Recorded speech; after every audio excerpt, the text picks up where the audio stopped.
Have your fantasy teams been struggling this year? Or perhaps you've been doing pretty well but want to put yourself over the top?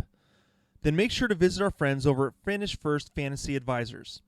They are the premier one-on-one consulting firm that specializes in providing you with expert support to help guide you to the championship. You will be matched with one of their expert advisors to provide you with the season-long insight for your redraft, dynasty, or DFS formats. Their advisors will contact you weekly to answer all of your questions and provide you the needed information to get to the next level. Set up a free 15-minute consultation by emailing them at info@finishfirstfantasy.com or by visiting them at www.finishfirstfantasy.com. That's www.finishfirstfantasy.com.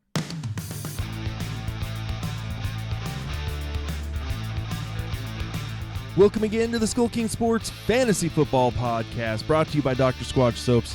Stop buying crap soap and get manly, all-natural soaps to help you feel and smell better with scents like pine tar, nautical sage, drunken pumpkin, grapefruit IPA, cold brew cleanse, and bay rum. They also have hair care and cologne and toothpaste products.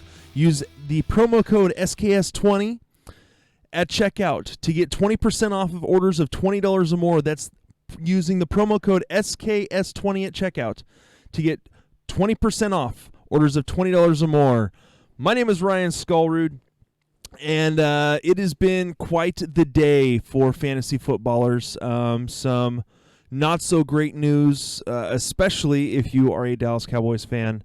Some good news-ish, I guess, if you are if you're an Atlanta Falcons fan, because you no longer have to deal with Dan Quinn and Thomas Dimitroff. But just a lot of things going on in the league. So tonight we're going to go over our Kings and Stings for Week 5. We still have 2 games to go. The New England and Denver game was moved to next Sunday, so there will not be a Monday night doubleheader. There will be a Monday night game and a Tuesday night game. Hopefully still we're going to be playing that Tuesday night game between Buffalo and Tennessee. So that is it, I believe, for the announcements. So why don't we go ahead and hop right into today's headlines. Today's headlines. All right, today's headlines are brought to you by the Sleeper app, one of the best apps you can use for fantasy football notifications to set up your leagues. Whatever you need, Sleeper app has it. All right, starting off number 1, Dak Prescott, done for the season, obviously. For those of you who were watching the game, you know what I mean. That was a gruesome injury. What they finally ended up saying, it was a compound fracture, so it bone broke through, and a dislocated ankle. I mean, if you want a picture of this, if you don't want to know what the picture was like, don't listen to the next 15, 20 seconds. But basically, as he was getting tackled, a guy came down, kind of pulled him down from behind, landed on his ankle. And when he originally pulled up his foot, it looked like his shoe was just coming off. And then I realized, no, that was his ankle broken, and his foot was pointing the wrong way. So yeah, he did have successful surgery from what we have seen, and from what we heard on the news tonight during Sunday Night Football. They said that this surgery was successful, but he has a long way to go to get back to 100%. So even if you are not a Cowboys fan, that's an injury that you just never want to see. And I can't stand people who celebrate injuries like this. This is gross. Just seeing those kind of injuries. So even as a fan of a competitive team against the Cowboys, I never want to see those kind of injuries. Those are horrific, and I hope that he is able to get back, and be ready for next year at 100%. Story number 2: Atlanta did not waste time firing Dan Quinn and general manager Thomas Dimitroff. it'll be interesting to see how kind of what their options are moving forward with this. So definitely interesting to see where this goes and what steps this team takes moving forward. So yeah. Story number 3, Michael Thomas. Now, for those of you who are in our Facebook groups, if you're not in our Facebook group, please go to SkullKing or go to Facebook.com. Look up SkullKing Football or SkullKing Fantasy.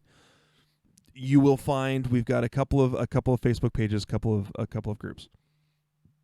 But in the group, people were asking this morning during my live stream before the game started about start sits. Do I trust Michael Thomas? I go, I think that Michael Thomas should be fine to play. He made 3 practices in a row.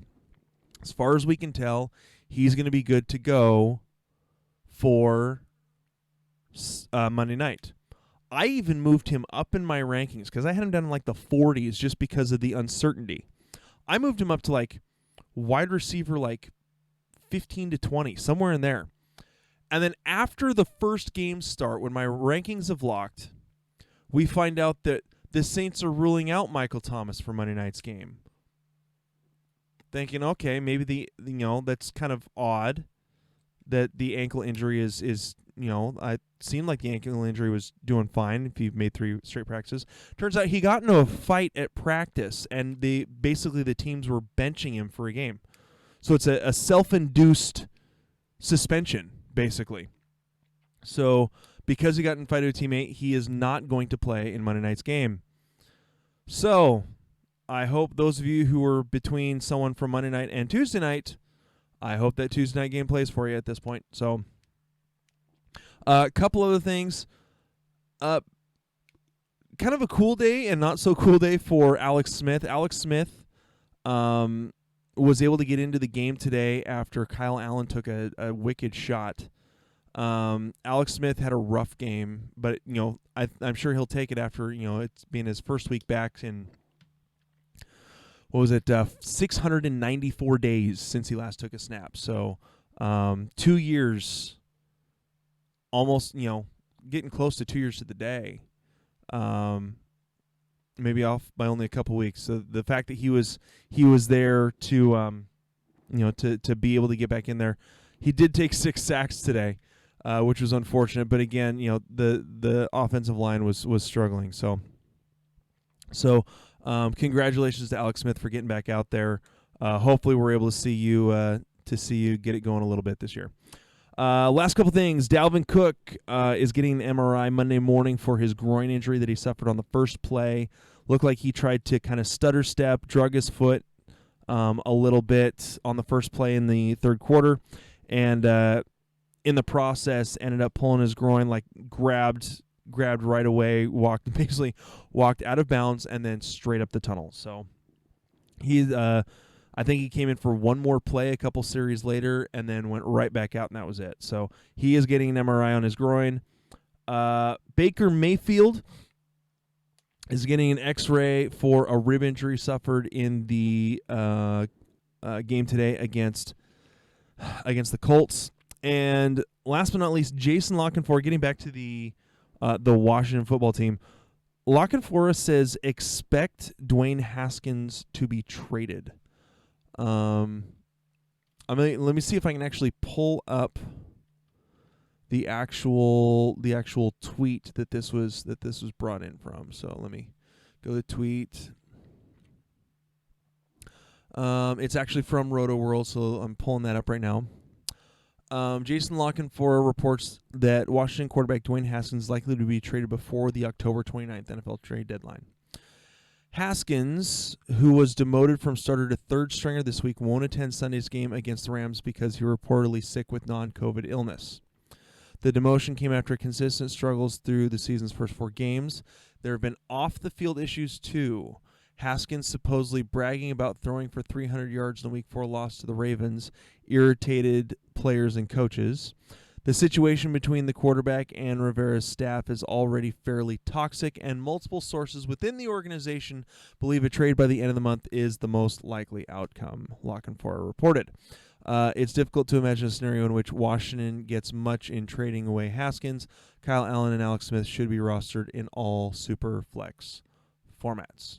So, looks like Haskins is probably gone at this point. So yeah, we'll just kind of see where that plays out from here on. So, all right, let's move on to our Kings and Stings section of this podcast. And actually, I got rid of the sheet of paper that I didn't need to get rid of. I am going to get a bit title for this one, like one of those, like we have for, our today's headlines and all that. We will get those going here soon. Just been a little crazy with this year and COVID and everything. And all right, so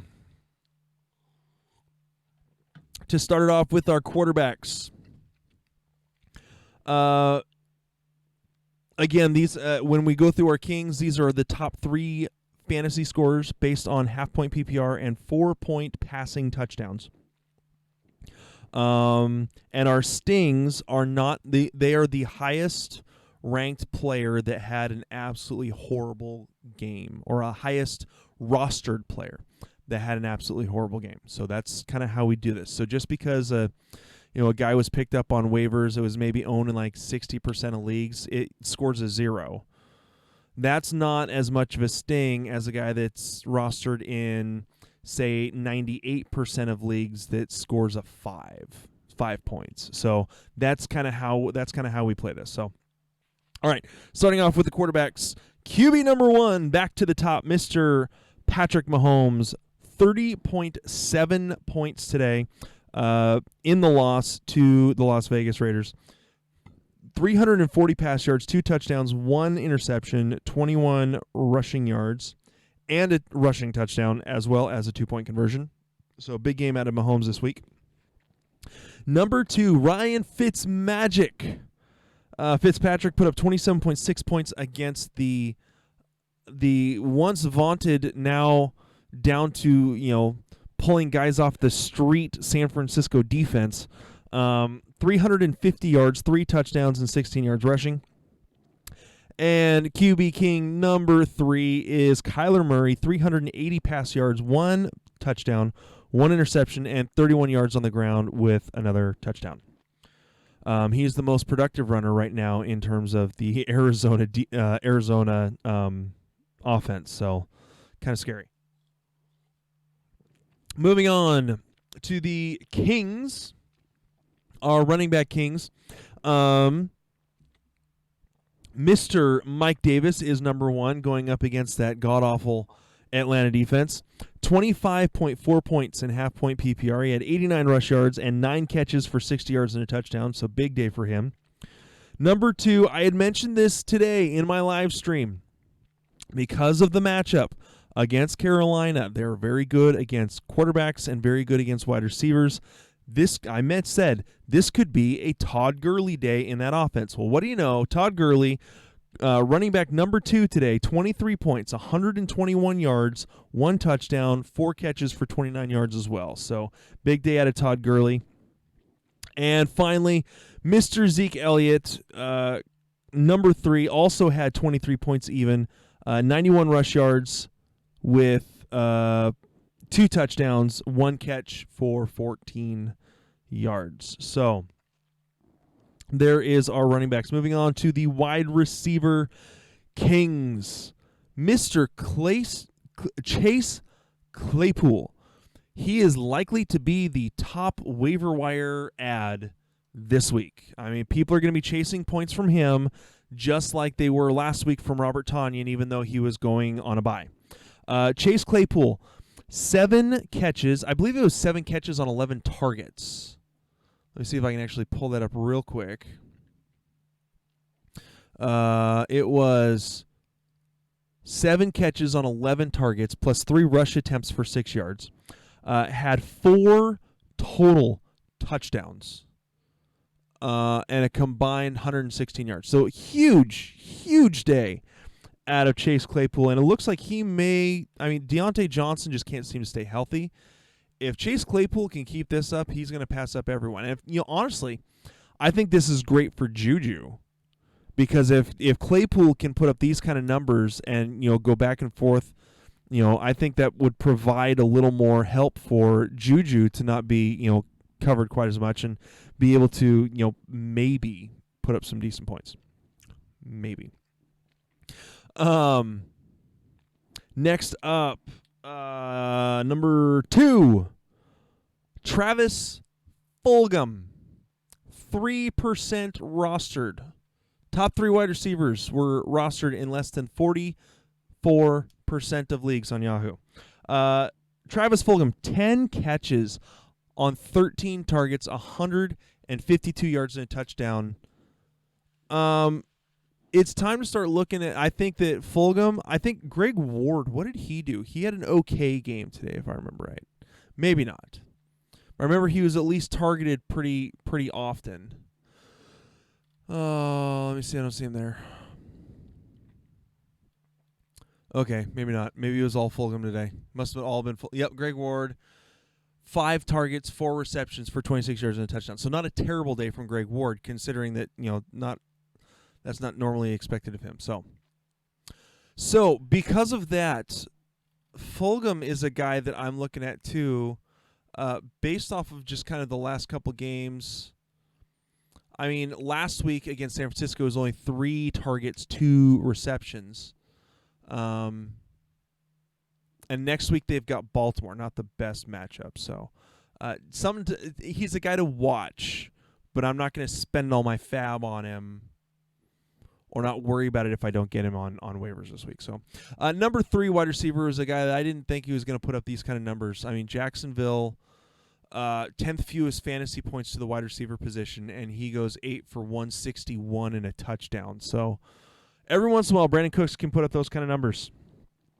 All right, moving on to tight ends. Number 1, really, this one was our top 3 tight ends. This is what it was. Kelsey, 8 for 108 and 1, making 20.8 points.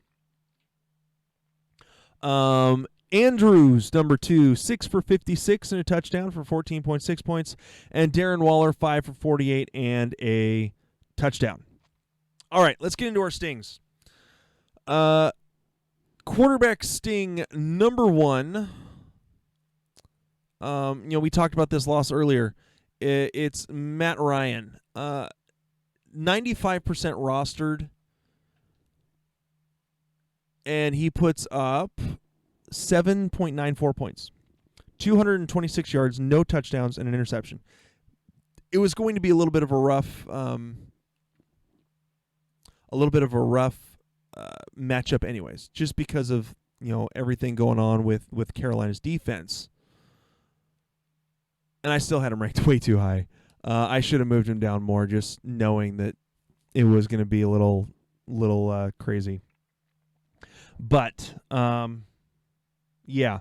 So we'll see what changes, if there are any changes. It does not help that Julio has been out for so long. So moving on, running back sting. For me, my running back sting that I saw was the biggest sting, simply because of where he's rostered in just under 90% of leagues, I think. Mr. James Robinson had 70 total yards and 5 receptions. He got 70.5 points because he also had a lost fumble. So just a not great day from him, from a guy who was the running back 6 going into this week. So I mean, obviously that's going to hurt a little bit. So other semi-notables that may be considered stings this week. Mark Ingram, roster 94% of leagues, only 5.7 points. No touchdowns, so he only got 57 yards.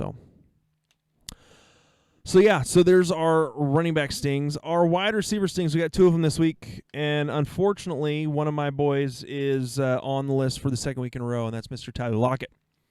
6.4 points, 4 catches for 44 yards.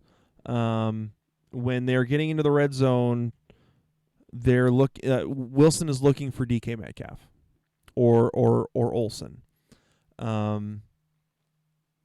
I think that Lockett is going to be getting a lot more of his work and a lot more of his points, a lot more of his targets between the 20s and on deep shots. That's where I think a lot of his points are going to come. So Lockett is much more. I saw some articles on this in the beginning of the year.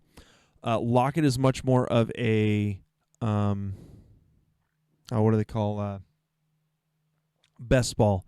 Much more of a best ball type of guy because he is going to have these games where he just doesn't have the explosive game, and then he'll go off for 3 touchdowns and 100 some odd yards, or he'll go for 3 catches for 89 yards and a touchdown, or it'll be like 15 targets, 11 catches for 130 yards.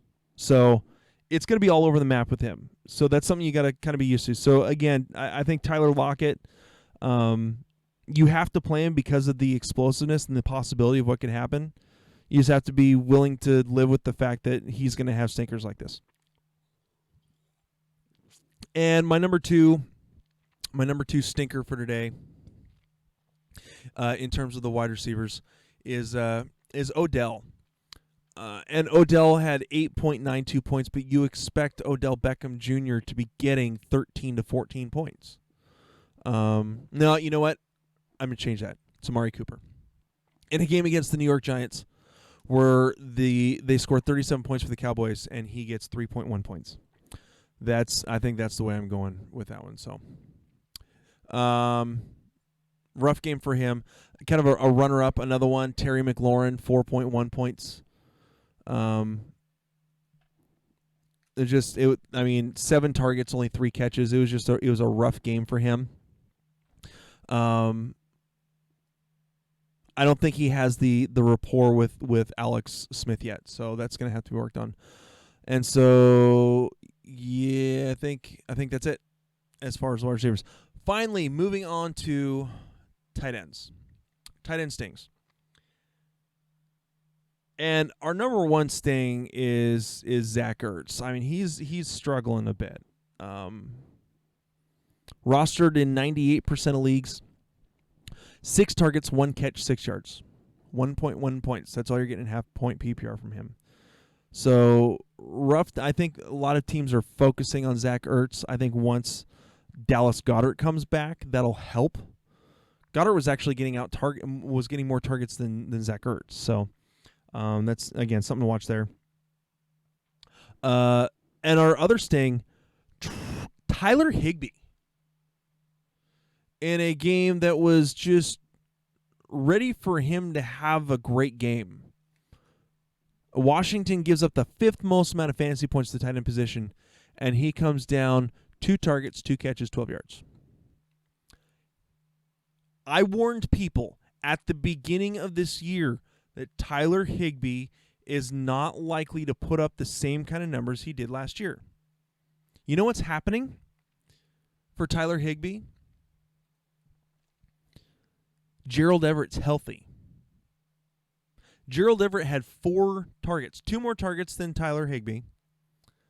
Had 4 catches for 90 yards. He led the team in receiving yards today. Gerald Everett is a thing. And he is going to keep taking away production from Tyler Higbee. Now, Tyler Higbee may have another big game again. 80 yards and a touchdown, 80 yards and a couple of touchdowns. But Gerald, it's not going to be consistent because Gerald Everett is healthy and Gerald Everett is there. So yeah, there's that. All right, so we're going to do a quick Monday night preview. Chargers versus the Saints. And for me, I've got Justin Herbert in one league starting. I've got Drew Brees in 2 leagues, one in a super flex and one in a single QB league. Both of them have plus matchups. Saints giving up the 7th most amount of fantasy points to QBs. The Chargers giving up the 4th most. So the running backs may struggle a little bit. Saints, do pretty good against the run. The Chargers are even better. Chargers are the 6th best team in terms of not giving up fantasy points to the running back position. So I actually bumped I actually bumped Alvin Kamara down a little bit in my rankings from number 1 to like number 4. I think is all I just no, I bumped him down to number 2. So yeah. All right. Wide receivers, I still think even the Saints playing pretty well against wide receivers in terms of not giving up the fantasy points. I still think that Keenan Allen is a must play because he's going to get the most amount of targets from Justin Herbert. Mike Williams is disappearing in this offense. I mean, I understand he's been banged up. And I'm not sure if he's actually going to be healthy for this game or not. But he is kind of disappearing. He's not being used in this offense. It's very much been Keenan Allen and Hunter Henry. Speaking of Hunter Henry, the Saints give up the second most amount of fantasy points to tight ends. So Hunter Henry could be in for a decent game tomorrow night. As far as the Saints go, again, Breeze should be in for a good game. Kamara and Latavius Murray. Kamara's still going to get his points because, especially with Mike Thomas out for another game, Drew Brees is going to be dumping off a lot of passes to him. So, the wide receivers, Traquan and Emmanuel Sanders. I mean, the Chargers are middle of the road. Plus, they've got some injuries. So I could see them putting up some decent points in this game. And as far as the tight ends go, I mean, it's Josh Hill and Troutman, I think, are their tight ends. Because with Cook being out, so I'm not putting a whole lot of stock in the tight ends in this game. So, all right, that is it for me. Tomorrow night, since the Buffalo and Tennessee game is Tuesday, I will cover that tomorrow night in my waiver wire show. I hope you guys have enjoyed this. We will be back tomorrow with another episode. I hope you guys get the points that you need in order to win your matchups for this week 5. Again, my name is Ryan Skulrud. This has been the SkullKing Sports Fantasy Football Podcast. We'll talk to you later. Hey, SkullKing Nation. Thank you for listening to the SkullKing Football Podcast. Did you like this episode? If so, be sure to go to iTunes, Stitcher, Google Play, and YouTube to subscribe. Also, please leave us a rating and reviews to let us know how we can better help you rule your leagues.